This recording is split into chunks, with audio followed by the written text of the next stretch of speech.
camera. Welcome back to another episode of SOCOM. We've got one of our very favourite guests here in the studio, in her own studio, Shannon Bishop. Welcome back to, I think, about your fourth time here now. Definitely our most recurring guest that we've had. I think the last time we spoke was in March or April, would have been, because it was in the last lockdown. And things have escalated a lot in terms of lockdown. So here we are, August 23rd, 2020. Tell us about the lockdown and the situation you're in at the moment. Where are you? So I'm in Melbourne, right where you don't want to be for the first time ever, really. We're in stage 4. The rest of Victoria is in stage 3. So it is 8:15 p.m, which means I can't leave the house because it's after the 8 o'clock curfew, which it's funny because I wouldn't have done that anyway. I wouldn't have gone out after 8 o'clock anyway, but like now it's like, oh, it's illegal. Like you actually cannot do that. And it's a strange situation. Everyone in Victoria now has to be wearing face masks whenever they leave the house. But here in Melbourne, we've got a few more restrictions where we can only leave the house for an hour to go exercise. You can only have one person going to the supermarkets from your household every day, which, like, same with the curfew, we wouldn't have done otherwise anyway, but because you're told no, makes it a little bit scarier. You're like, wow, well, we want to go to the supermarket together. Never done it before, but all of a sudden. Yeah, exactly. And so, and having a curfew, does it make you feel like you're 12 again? I mean, a little bit. Like I said before, like there's not many scenarios where we'd be out after 8 o'clock anyway, because like it's middle of winter, it gets dark at like 6. We're not really out, walking about the dark. It's not like we can't go to the pubs or anything because they're not open. So I was thinking this, sometimes when I'm in the shower or I'm doing the washing, I have really deep, profound thoughts. And I was thoughts. Yeah, and it was while I was doing the washing today that I thought about this. If I was your age, because you've just turned 21, like in the the last birthday, which is the keys to the city. That's what turning 21 meant. Do you ever feel like you got ripped off and that you won't get these key? Do you talk about it? Yeah. I do feel fortunate enough that my 21st was in December, so a couple months before restrictions and all that sort of thing started. So I was thankful to at least get a party. But yeah, this is like, we've said it a couple of times around our house, this is like supposed to be our peak, time of our rooting around, taking drugs, and you can't. Can't be doing that. And also, like, another frustrating thing is that we live in a really good spot in Melbourne. Like, we're paying a lot of rent to live in the area that we do, so that we can have public transport going straight past our door, and we're 20 minutes from the city and we just can't use it. It's really frustrating because we're paying the money for it. And I guess the thing is that it will be over apparently at some point. And last time we spoke, I think we were both fairly pretty upbeat about this was okay and we were going to be okay. But here we are 5 months later, and really, I don't think we expected this when we spoke, that we'd be sitting here having this conversation so far down the track. How is your mental health and your well-being in general? Yeah, I'm feeling pretty good. Like, it's sort of become a bit of the new normal now. It's not so much a shock anymore. And like being in Melbourne, we saw the case numbers going up every day. And it would be like 400 cases in a day. We were like, oh, that's huge. And then 500 cases the next week, and then 600, and then 700. So we were like, stage 4 is coming. Yeah. Like we were surprised at how long it took to get here. Yeah. And then they announced it 3 weeks ago. I think it was today, 3 weeks ago. And it was like 3 o'clock in the afternoon, and he said 6 p.m. tonight. And we were like, oh, okay. Like, okay, it's actually happening. Yeah. Yeah. But so you were kind of like, not just expecting it, but maybe felt it was the right thing to do. Oh, absolutely. We were thinking like, let's get this over and done with. Like, it'll be quicker if we started earlier. But that's how I felt anyway. But I guess different people have different opinions. But I work at a golf course, and my job was to stand at the front gate and make sure people had their face masks with them for about a week before we got shut down.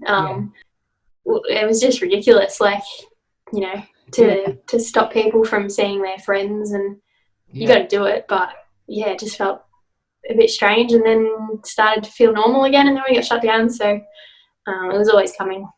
But yeah, they're taking it pretty seriously, and you know, I guess, you know, people's jobs now are to take temperatures, and they're embarrassed about it. You know, people are saying, "I'm really sorry, I have to take you." Like, it's like, well, you're not even a fucking doctor, and all of a sudden you're like doing this stuff like it's normal. It cracks me up. Yeah, it's crazy. It's crazy. And, you know, even Lou, I went to visit Lou. I had to go and do something for the paper at Lou's work. And she's like, oh, hang on, I've got to take your temperature.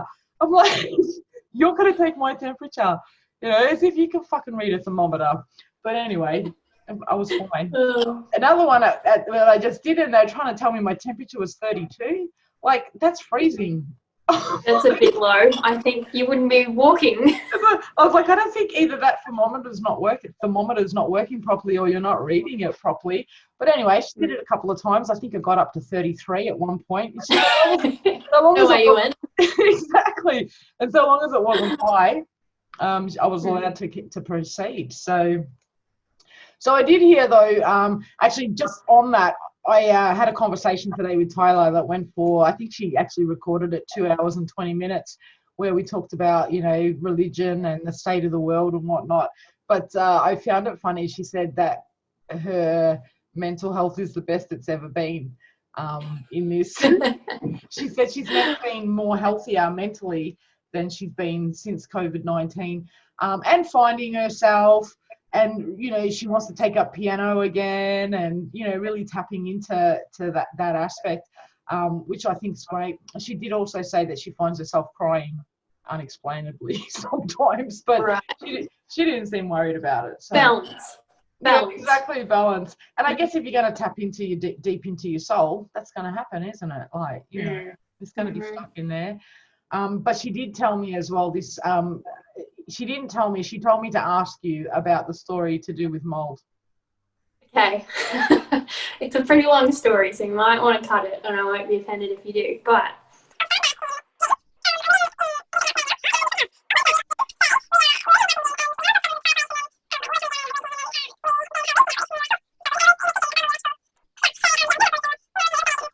about 2 weeks into living in the house, we noticed in 2 of the bedrooms that mold started spotting up over the place.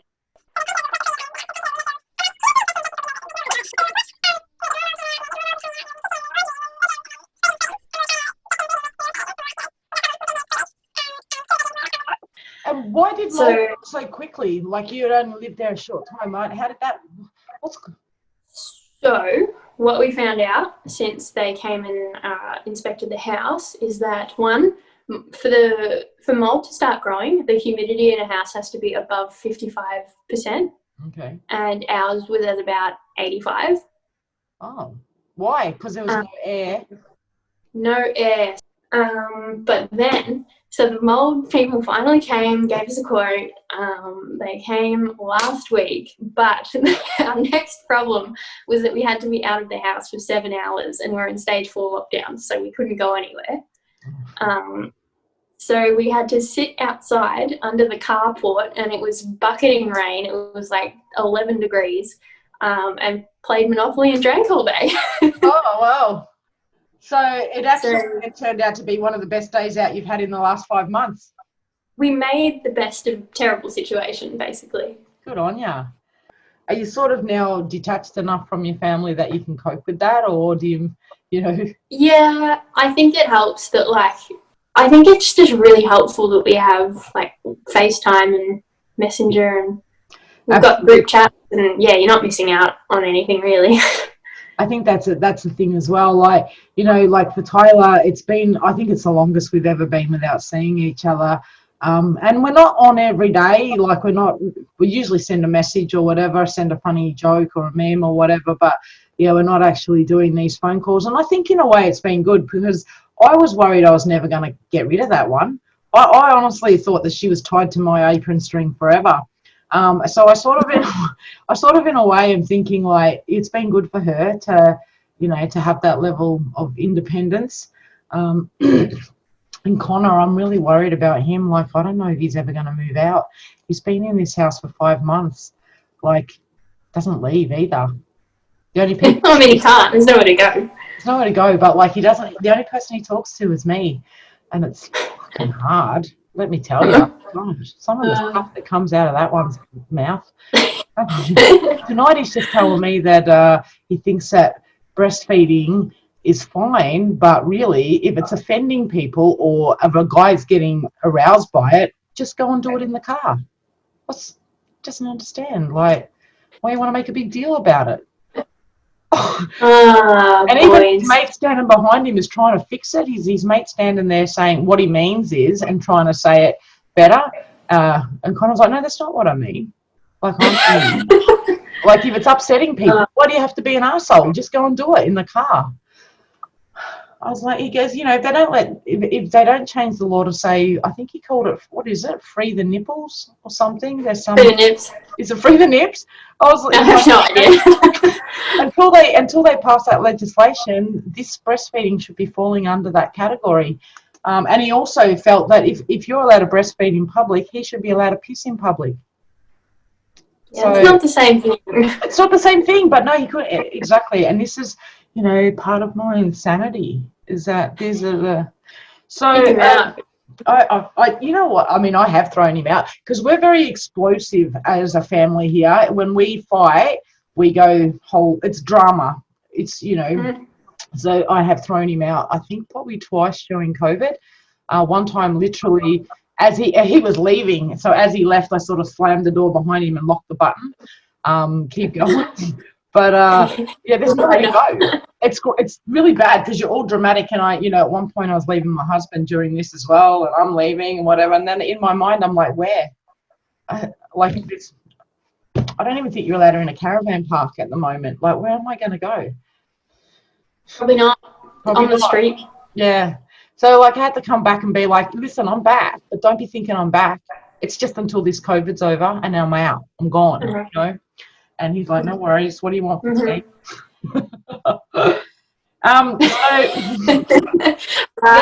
We'll continue this next week. Exactly. He doesn't take it seriously anymore, which is, the reason I was really keen to have you back in is you've got a new song. And before we talk about it, I wanted to make something to honour that. And I know, like, when you've been on the show before, we've done some really special high-end effects, like I've been at a beach, really wild, crazy, stuff that we've had going on. I did come up with something today that I wanted to share with you. It took me a bit of time as well. And I just want. Oh my God! No. Do you know what I was supposed to? This photo, actually, everything's mirrored for me, which is it's driving me bonkers. But that photo up, no, I can't point to it. My brain won't work that way. The one up in the top corner here. With Tyler. Yeah, it was your 18th birthday. And I was pretty sure there was a photo of you and me, and I couldn't find it. I could only find that one. And what I realised is you and I don't have a photo together. So next time when we are together, can we make more of an effort? Absolutely. Yeah, because like there was everyone else. So yeah, I've got you and Callum at the Deb. And I love this one because if you look at it from a distance, it looks like, to me it looks like you've won a horse riding contest. It looks like you got horse riding. Yeah, you look like you got jodhpurs or whatever, like from a distance, Right. Like yeah. No, they're golf pants. They're golf pants, and this one up here, I like that one because what are you about? 13? I want to say are we at the lake or something? And then of course there's you and Tyler, which I think might have been G'day USA. America. And some fucking hell, this is really complicated. Some gig stuff. That one was funny. Little fan. Yeah, I liked it. And I think that I'm going, well, I should just get out the way. The sister. Yep, and my sister's hen's night. And I really love the one with you and in the guitar there, because you're in your socks. I love it. It's like I was at home. I was in the lounge room. Yeah, it looks like, oh yeah, she's jamming, she's rehearsing, whatever. But you're in your little fluffy socks. And then I think that's a little kid one here as well. It's a golf one. It's hard to say. You look like a little kid. Yeah, I haven't aged much since I was about 14. So I think I was 14 in that photo, and I don't look very different. Yeah. So just, I really just, I guess, putting together this collage was to pay tribute to how far you've come, really. Yeah. A little shrine. And I didn't make it to your 21st birthday because I think we were in Bali, weren't we? Yeah, you were.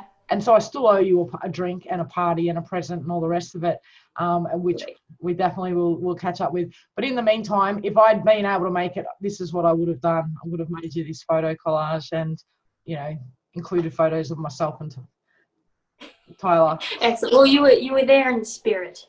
Oh yeah, we were there, and we'd been to your 18th as well. I was like, how many parties does this girl need? Like all of them. I need lots. Where do you I'm a party animal. I think that's what everyone should do. Everyone that missed out on a milestone birthday this year should be able to have it again. So anyway, I did detract a little bit there. So I was on Facebook scouring or prowling through Facebook as I do, and I don't know how I missed this because I'm a day late on that, and it only came up because the golf club had shared it and tagged you in it, and I found that you'd written a new song, and I think I did send you a message, and I said to you, the song moved me, but I am. I don't know why. Well, it did. It was a part about hugging your friends. But COVID is having that effect on me that I can find myself quite emotional over the littlest things. Making this collage, I mean, I cried the whole time. But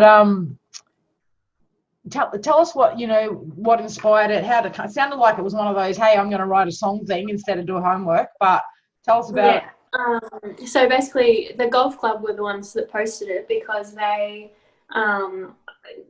Two people from the club actually messaged me and said, hey, we want to do a little thing on Facebook of, what our staff are doing at home. And they said, like, we know you write songs and things, like, would you mind having a crack at writing something for us and we'll put it on the Facebook page. And I said, yeah, no worries. And that night I actually sat down and started writing the song when I was supposed to be paying attention to a seminar for uni, and I did not pay very well attention, but I got a song out of it, and that night I sent it to my boss, and he was like, yeah, let's do it. And then about 2 weeks later, he posted it on Facebook, and I had a look at it. It had like 1,000 views and stuff, which I think that's I was pretty surprised. I didn't really think it would go too far, but no, it's done. People are getting around it. Yeah, people are getting around it. We've been getting some hits as well. I think everyone's bored. We've had a couple of 1,000 view videos, particularly the anal porn. That was a real big hit. Did you? Yeah, I did see that. That was good. Really what people are into, I don't know. But like whether. But yeah, I had a quick look at your to see how many views you'd had with it, and I was like, shit, I don't think I can top that. I was thinking, I'll get her on the show again and we'll promote it. And I'm like, fuck, she's doing all right. She doesn't really need. We need her now more than she needs us. But no, we're both helping each other out. And we help each other, and exactly. And you won't forget where you come from, and that we basically made you. I mean, you were nothing. And well, you're gonna have to compete with my boss now.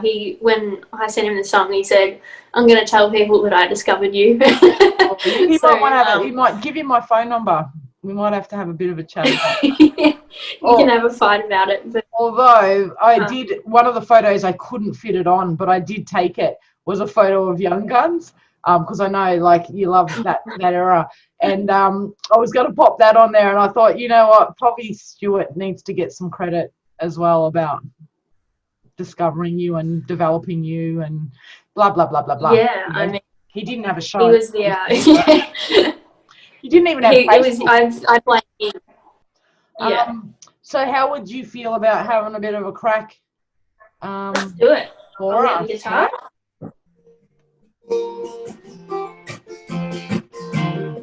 Dan says bedtime's at 8, and you don't want to be late.